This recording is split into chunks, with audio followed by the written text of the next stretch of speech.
ICU में सुहागन बनी युवती की तबीयत बिगड़ी, लखनऊ में भर्ती। शादी के दिन परीक्षा देकर लौटते समय हादसे में घायल हुई थी युवती। जी हां, गोरखपुर से एक ऐसी खबर सामने आई है जिसने हर किसी को भावुक कर दिया। शादी की खुशियों के बीच एक ऐसा हादसा हुआ जिसने पूरे परिवार की जिंदगी बदल दी। जिस बेटी के हाथों में मेहंदी सजी थी, जो अपने नए जीवन की शुरुआत करने वाली थी, वह आज अस्पताल के आईसीयू में जिंदगी और मौत से जंग लड़ रही है। पूजा यादव एक ऐसी युवती जिसकी शादी का दिन उसके परिवार के लिए खुशियों का सबसे बड़ा मौका होना था। घर में शादी की तैयारियां चल रही थीं, रिश्तेदारों का आना जाना लगा था और हर तरफ उत्साह का माहौल था। लेकिन किसी ने नहीं सोचा था कि कुछ ही घंटों में यह खुशी गहरे दुख में बदल जाएगी। बताया जा रहा है कि पूजा अपनी परीक्षा देकर लौट रही थी। शादी के दिन भी उसने अपनी पढ़ाई और जिम्मेदारी को प्राथमिकता दी, लेकिन घर लौटते समय रास्ते में हादसा हो गया। हादसा इतना गंभीर था कि पूजा बुरी तरह घायल हो गई और तुरंत उसे अस्पताल में भर्ती कराना पड़ा। परिवार पर दुखों का पहाड़ टूट पड़ा। जिस बेटी की बारात आने वाली थी, वो अस्पताल के बेड पर पहुंच गई। डॉक्टरों ने उसकी हालत को गंभीर बताया और उसे आईसीयू में भर्ती कर इलाज शुरू किया। इधर शादी की सारी तैयारियां अधूरी रह गई। परिवार के सामने एक बड़ा सवाल खड़ा हो गया, लेकिन हालात कितने भी मुश्किल क्यों न हो,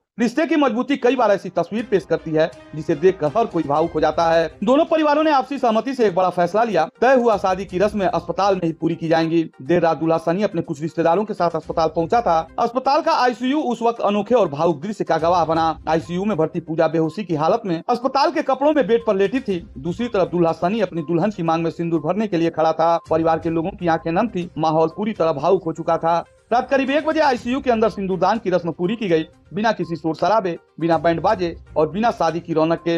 अस्पताल के कमरे में यह शादी हुई। यह दृश्य जिसने भी देखा उसकी आंखें भर आई। लेकिन सबसे दर्दनाक बात यह रही कि पूजा को इस पल का एहसास तक नहीं हो सका। परिजनों के मुताबिक हादसे के बाद से उसे होश नहीं आया था। वह लगातार बेहोशी की हालत में थी और डॉक्टर उसकी जान बचाने की कोशिश कर रहे थे। बृहस्पतिवार के दिन परिवार को थोड़ी राहत जरूर मिली थी। बताया गया कि पूजा की हालत में हल्का सुधार दिखाई दे रहा है। परिजन उम्मीद कर रहे थे कि शायद अब स्थिति बेहतर हो जाएगी, लेकिन रात होते होते अचानक तबीयत फिर बिगड़ गई। डॉक्टरों ने हालत गंभीर देखते हुए तुरंत हायर सेंटर रेफर करने का फैसला लिया। इसके बाद परिवार के लोग पूजा को लेकर लखनऊ पहुंचे। फिलहाल चिन्हट रोड स्थित केआरएम अस्पताल के आईसीयू में उसका इलाज चल रहा है। परिवार के लिए यह समय बेहद कठिन बताया जा रहा है। एक तरफ बेटी की जिंदगी बचाने की चिंता, तो दूसरी तरफ बढ़ता इलाज का खर्च। बताया जा रहा है कि इलाज में काफी रकम खर्च हो चुकी है और आगे भी लंबा इलाज चल सकता है और इसी वजह से परिवार अब आर्थिक मदद की गुहार लगा रहा है। सोशल मीडिया पर पूजा यादव के नाम से एक क्यूआर कोड भी साझा किया गया है ताकि लोग मदद के लिए आगे आ सकें। यह घटना पूरे इलाके में चर्चा का विषय बना हुआ है। हर कोई पूजा के जल्द स्वस्थ होने की दुआ कर रहा है। सोशल मीडिया पर भी लोग लगातार उसके लिए प्रार्थना कर रहे हैं। एक तरफ अस्पताल का आईसीयू, दूसरी तरफ अधूरी खुशियां और बीच में जिंदगी की जंग लड़ती एक नई दुल्हन। गोरखपुर से सामने आई यह कहानी लोगों को भावुक कर रही है। हर कोई यही उम्मीद कर रहा है कि पूजा जल्द ठीक होकर अपने परिवार के बीच वापस लौटे।